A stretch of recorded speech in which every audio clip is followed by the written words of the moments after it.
Hey guys, it's Neil Pro here, MVP. A very warm welcome to my video. Sorry I haven't produced any videos for a long time. I've been really busy trading, and then more recently doing huge amounts of work on my house that is an old house. Crazy couple of weeks. We're getting towards the final stages of renovation on the house, and I just really haven't had much chance to trade that much, and certainly comment or post on the places I do post, like Trade to Win and Forex Factory. But I am getting there. I'm virtually going to have to pack up the next week or so because there is just so much dust and final mess going on, and it's just affecting some of my trading equipment. So I've tucked it all away, and I'll just focus on the house, and then I'll get my trading room back up and running. Meanwhile, you know where to contact me, FXCorrelator.com. Here I am, my home website. I'm also on Trade to Win. I'm also at Forex Factory. I'm also on YouTube, Twitter, just about all these places I can be, and I'm here to help. I do a lot of mentoring and training. I don't do any commercial training at the moment. I haven't got the time, but I will try and get around to that again. Probably primarily scalping, but also show people how to trade more swing trading, longer term.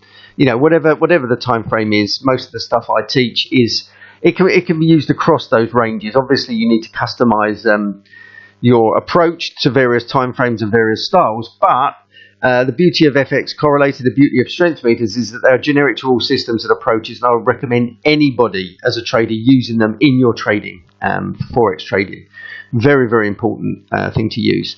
Here's my blog page, and again, I've got a comment there, Forex Weekend in 10th of May. That's what I'm going to talk about today in this video, and it's already there on the blog. So if you want to look a little bit more, it's there. But let's go through and see what happened this week. I'm going to use my FXCorrelator to show that. So without further ado, let's get on.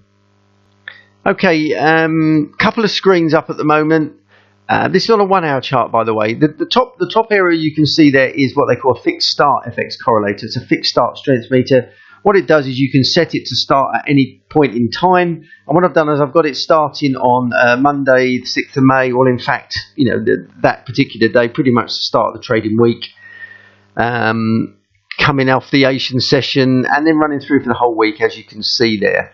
The 8 colours you can see there represent the currencies, and at the top left here you can see what they represent. So I'm not going to go into huge detail on that. I mean, again, all this information is available on my website and so on. And further down here is the standard and free offered FXCorrelator. This is on a moving average, so it's actually skewed around whatever moving average you want to set. It's set on a default 20 moving average. So what you see in here is how strong or weak the currencies are around the 0 line, which obviously denotes parity. And the more a currency moves into this area here, the north side of the 0 line indicates how strong they are, and the more they fall down below the 0 line indicates how bare they are. And as you can see, for example, here's the yellow yen showing a lot of bull activity on the Tuesday. Up here, no surprise, you can see that for that week, yen by this stage was very strong in the week. It was the lead alpha currency, clearly here showing a lot of strength. Okay, this isn't offered as part of my free systems for various contractual reasons with the people who help me develop it, but it will be available and will be available in commercial versions, the courses I run later in the year. But I think there's copies out there, and there's various things you can get online and for free, whatever. I mean, this is not rocket science, guys. Just for contractual reasons, I can't release that at the moment. But yeah, it just gives you an idea of what happened this week. So let's have a quick look and just see what happened in the week and get a flavour for what happened. So let's just pull this down. Let's just look raw, what happened raw. Monday, the CAD and the red sterling, so brown CAD, red sterling, show quite a lot of weakness.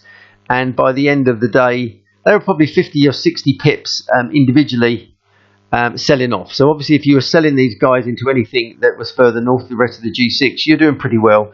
And I mean, sterling was just a solid drop all the way through the day, right up to the start of the new Asian session Tuesday. So selling sterling on Monday, which I was, as I recall, easy meat. And CAD as well, although CAD did come back into late US session. Early Asian, so pretty much through the Asian session, where yen does tend to dominate more until the US session warms up. Yen very strong, started up, came back a bit. And then, I mean, without going into too much detail, yen through the rest of the week was very strong. Yen actually got up to around the 170s, 180s, so 180 pips.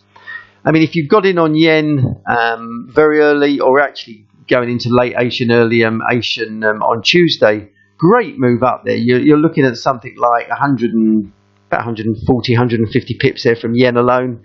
And if you picked it up against, say, sterling, which was very weak through the early part of the week, there were some great moves there. A lot of pippage. Just hold on to it. I don't tend to hold on to stuff much. I'm more of a scalper. But you know, certainly for the first 3 days of the week, which is when you tend to find that most currencies tend to expand. In my opinion, it's very rare to see currencies doing too much on the Thursday and Friday as continuations from the early part of the week. By that stage, what you'll find here around the Wednesday, Thursday, is that traders will start to look, especially if they've been holding long positions through from Monday, they'll be looking to start alleviating those positions, taking off some profits, which obviously means sometimes that those currencies tend to start converging back towards zero. Okay, so this is a zero line here. But anyway, that's what happened this week. Yen, very strong. Good week for yen.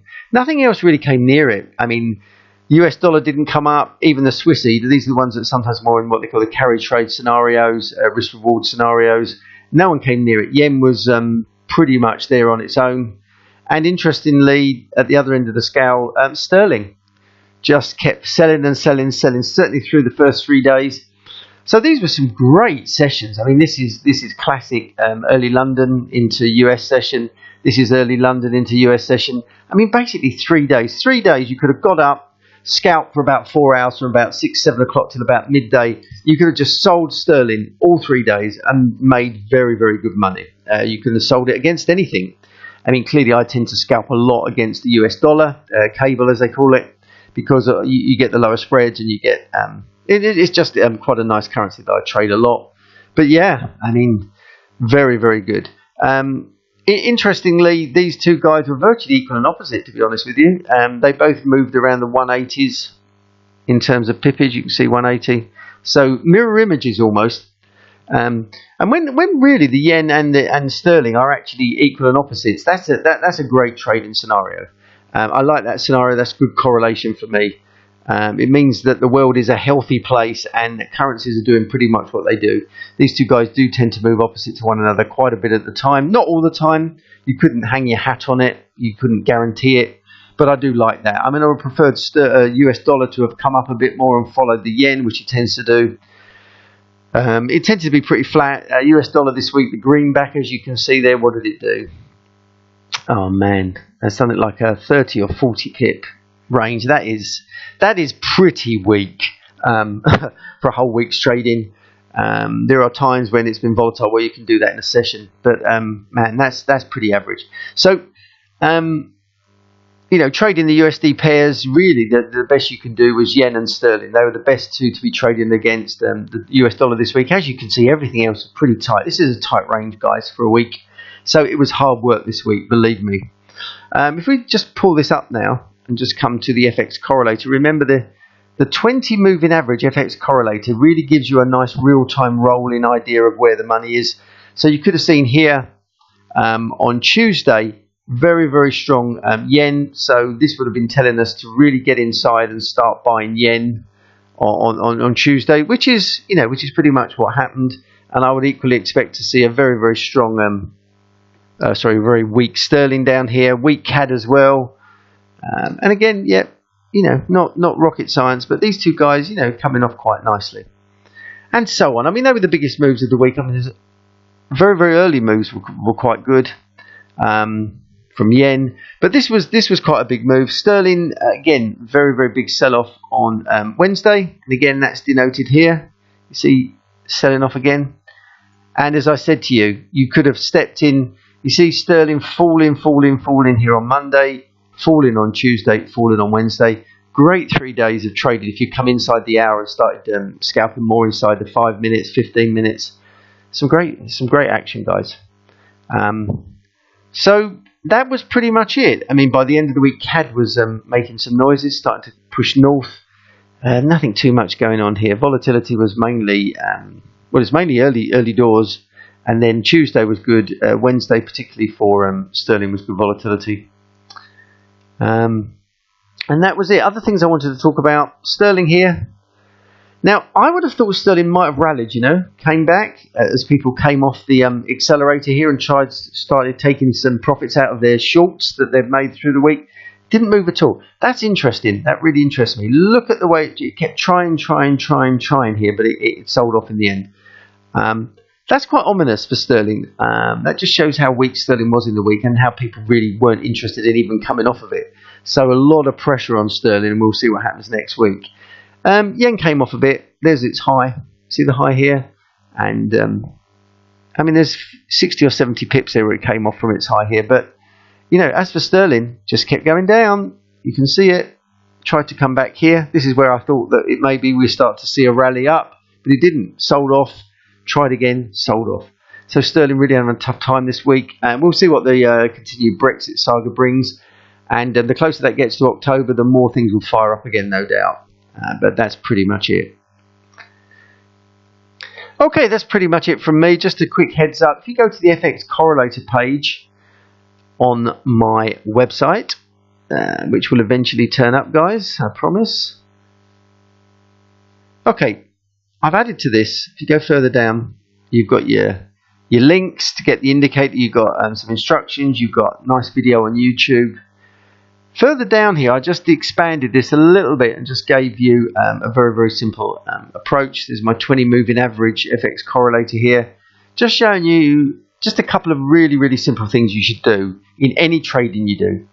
You know, just use this indicator as part of your trading package. I'm not saying use it uniquely. I do, but I do incorporate other things as well into my trading, not just purely FXCorrelator.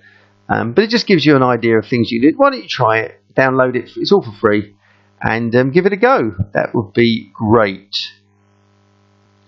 Okay, this is MVP signing off. I'll leave you on my CV page, my front page.